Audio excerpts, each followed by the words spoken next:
thing that I'm most proud of really is that I was asked to create something for somebody whose daughter has is quite high on the autism spectrum, and basically it was a piece of glass that the daughter could actually engage with. The light that came through was very, I don't know, stimulating for the daughter. So it was made specifically for her requirements, and I guess that's possibly the one thing that I feel is more than just aesthetically creating an aesthetically pleasing item.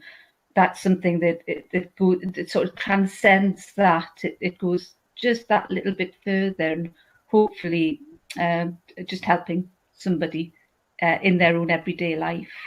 Mm-hmm.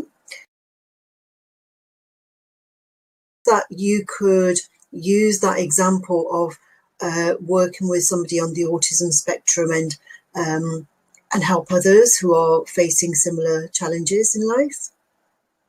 I would be pretty much led by people who experience that either because they're on the spectrum or because the carers have a great knowledge of what helps somebody on that spectrum. I must admit, although I did do that order, that commission for them, I never really thought to take it any further, which is quite interesting. I think there are people who can realize an idea and then take it to the next step. And I think to me, those are the really creative people, the people who can see how the work actually does make a difference and then take it further. I think I tend to stop at a certain point and just think, okay, I've done that. And there it ends for me, really. But then that's quite an interesting idea, that something doesn't have to stop at that point. It can continue and be developed and taken into a new direction.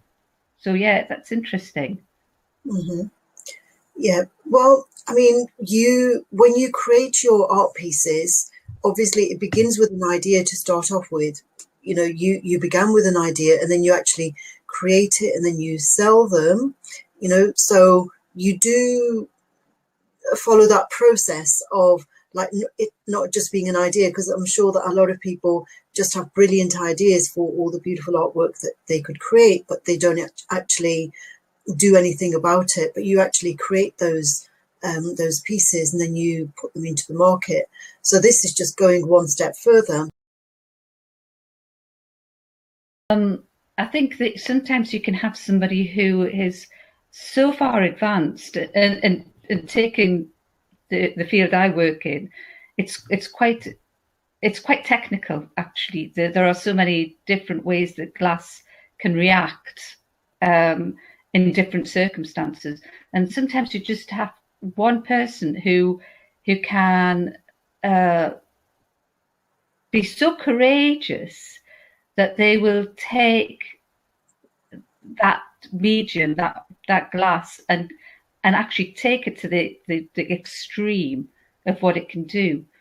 And I think that's where something starts, even in a group that works collaboratively.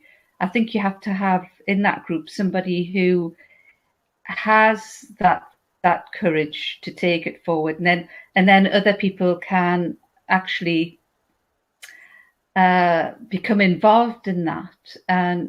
And I think, for example, I'm actually in a small group of local glass artists, and we meet just so that we continue to experiment. So in that sense, we work collaboratively, but usually we're working towards achieving something that somebody else has already done. So we're not doing anything new, but it's perhaps we haven't had the time or necessarily the inclination to do it as individuals.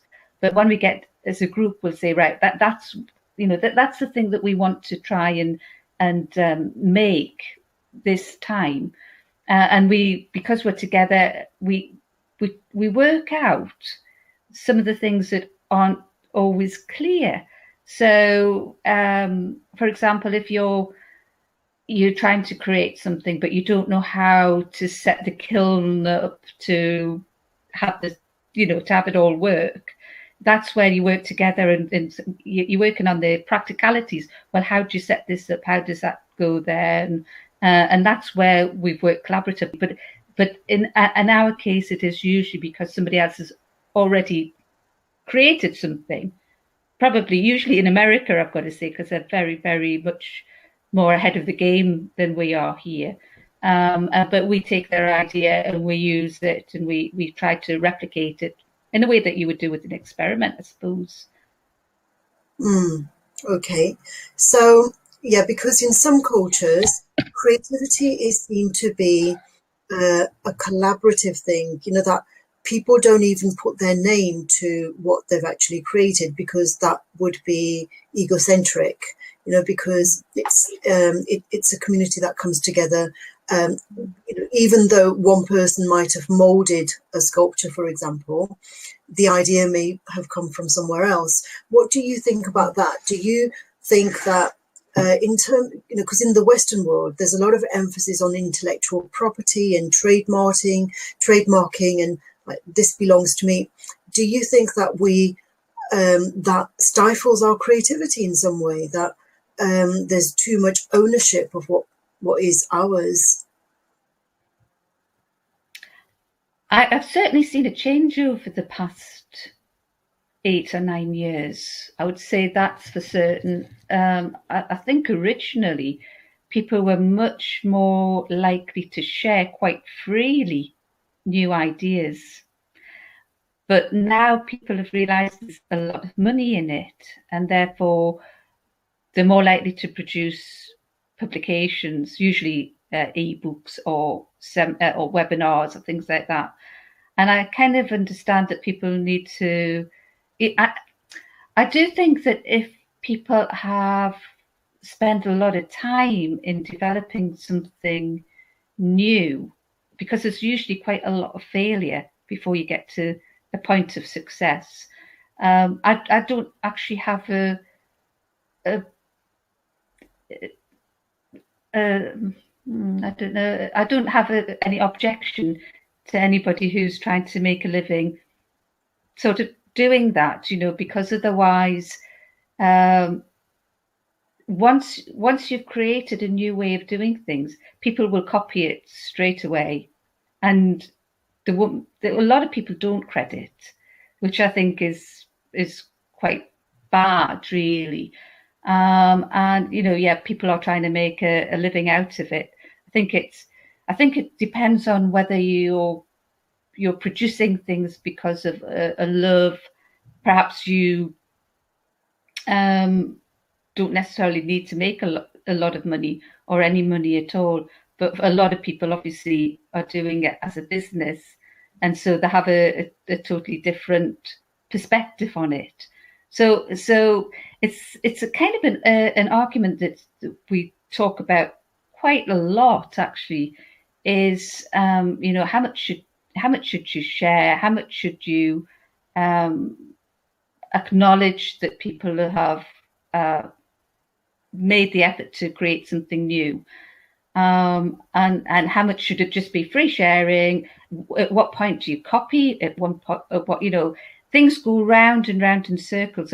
Because there's so much information on the internet, it's so easy to Google and find out how to make something.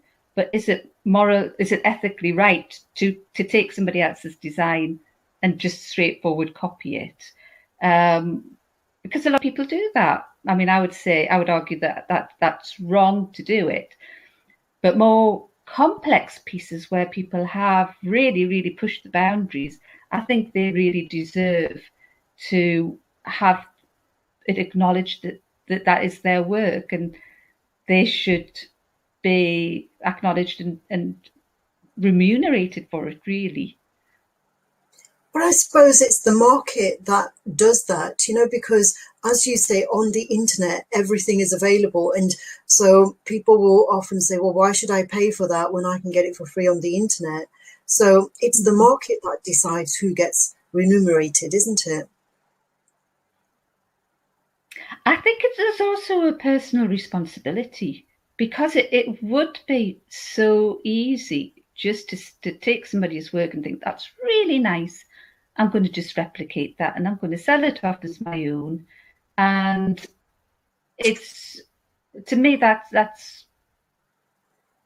not really it's unethical, I think, to do that. And it's deceitful as well, really, to say that this is my work because somebody else has already created that piece. So I don't know. It's quite an interesting question. I've got to admit, and I think it is the market, because if you mean by the market a place where you buy and sell, whether it's ideas or expertise or whatever, I think that's By the market, possibly.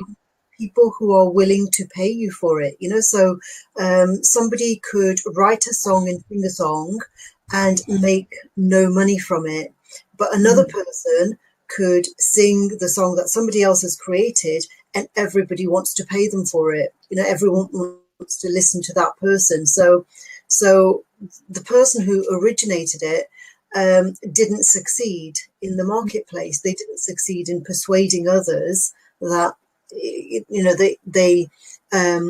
was worth paying for, whereas somebody else who didn't actually create it was able to persuade the market that it's a song that's really, really worth paying for. Yeah, and I wonder why I suppose that's where intellectual property comes in, because the person who might have been the innovator with that music, the artist who created it, and it was their idea, that there has to be some protection for them. I think it's it could be the person who makes a success out of it. Why? I think you'd have to examine why they've made a success out of it. Is it because of they were more cleverly marketed, as you say, or whether they had more money to put behind it? But if the original work should be still attributed to the person who originally made it, and they should have some financial reward for that, I think.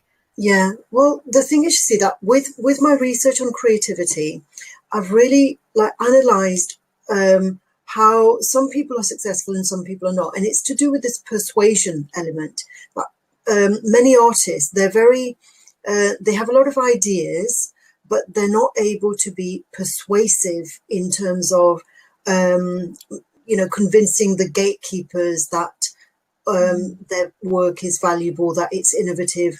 And in this context that we're talking about now, they're not persuasive in convincing the marketplace that their work is innovative and valuable. So it's this persuasion element that makes the difference between one person being successful and the other one not. And so the person who's more persuasive, they might not be the ideas person, but they're just very persuasive. So so this is one of the reasons behind my organizing this conference on creativity and culture, is that I want to enable the creatives to understand these dynamics of how it's important not just to be creative at the individual level, at the ideas level, but it's also important to develop this skill of persuasion, because without the persuasion, they won't be able to generate a livelihood from their passion.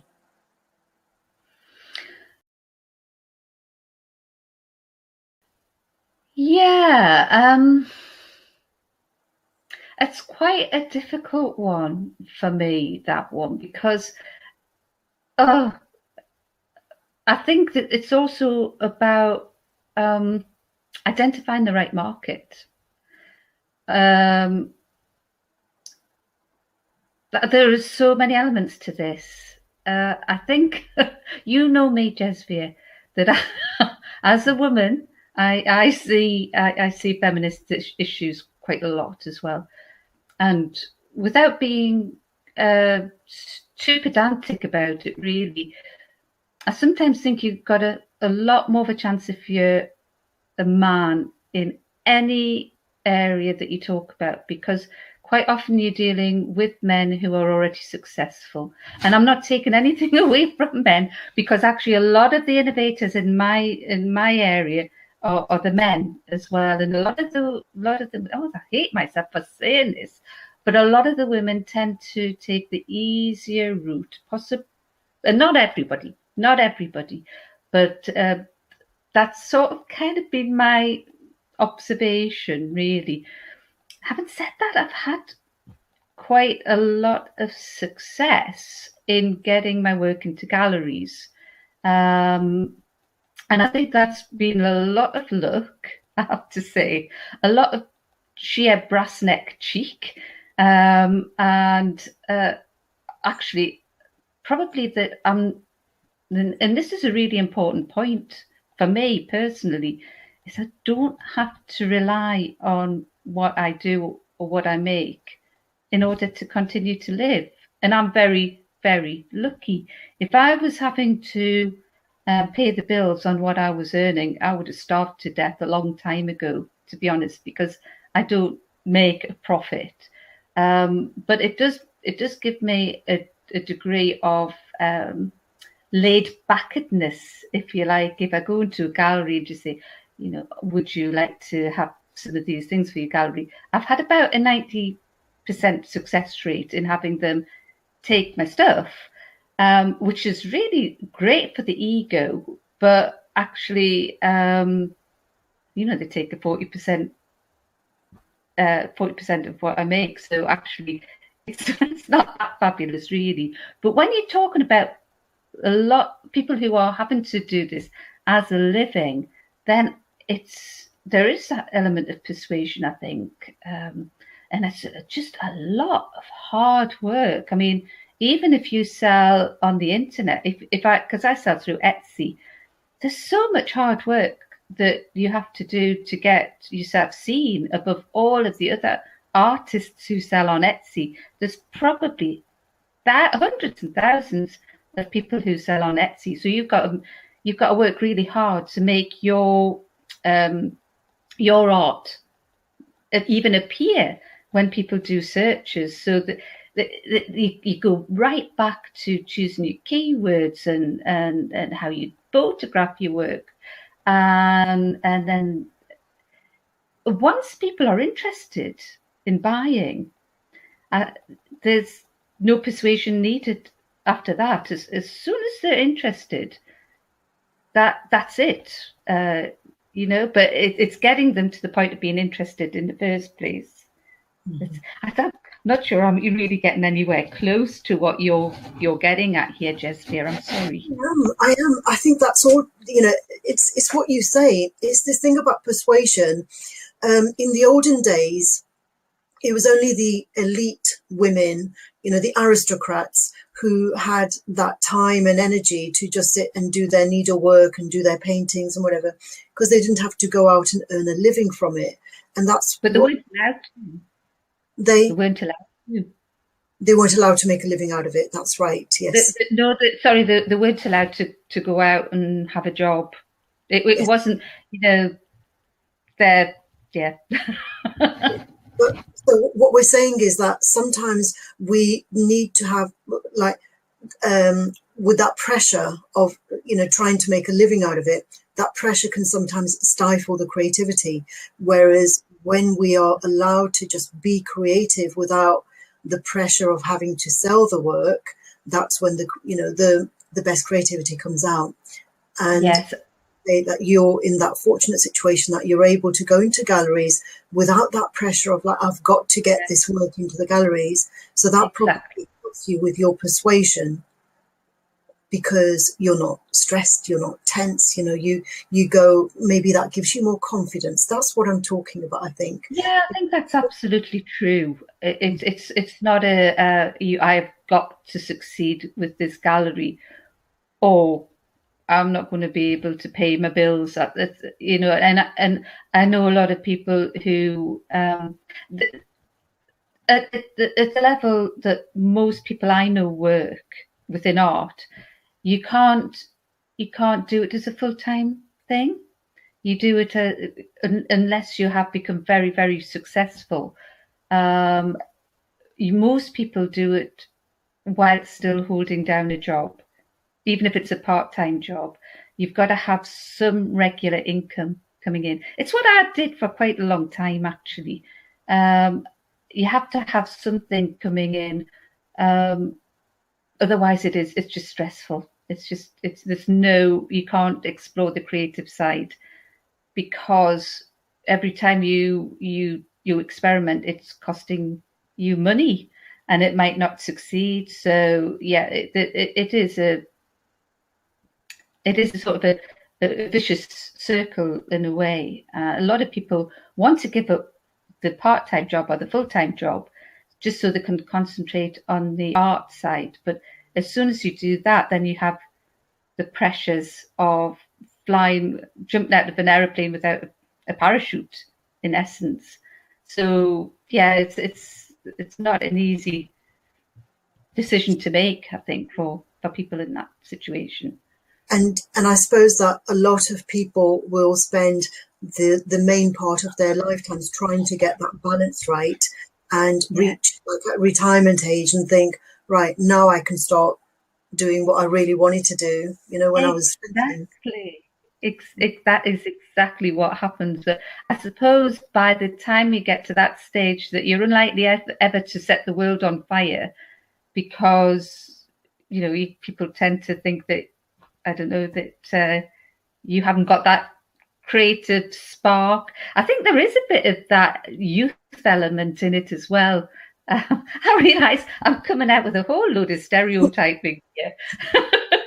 But I think that when you're young and you are prepared to almost live a bohemian life because you're so desperate to follow your dream, then, I mean, hats off to people like that. I mean, that's fabulous, isn't it? But I guess a young person who's done that and maybe has found a different way of expressing themselves in an artistic way, and then goes into the gallery, they're the ones who are going to be selling their work for thousands and not tens or hundreds. And good luck to them.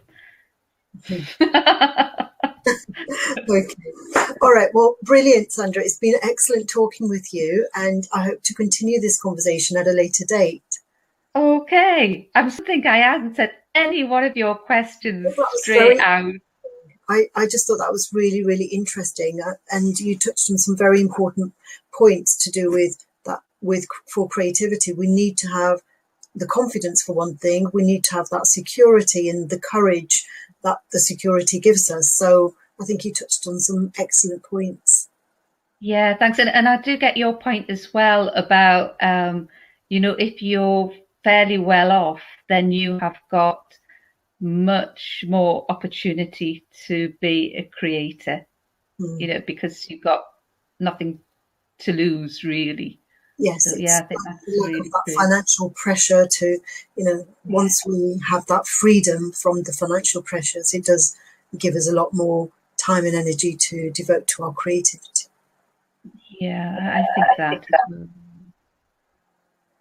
Okay, excellent. Well, thank you very much. And lovely to see you. Yeah, lovely to see you too. I hope it all goes well, Jesvir. Okie dokie. Thank you. See you soon. Bye.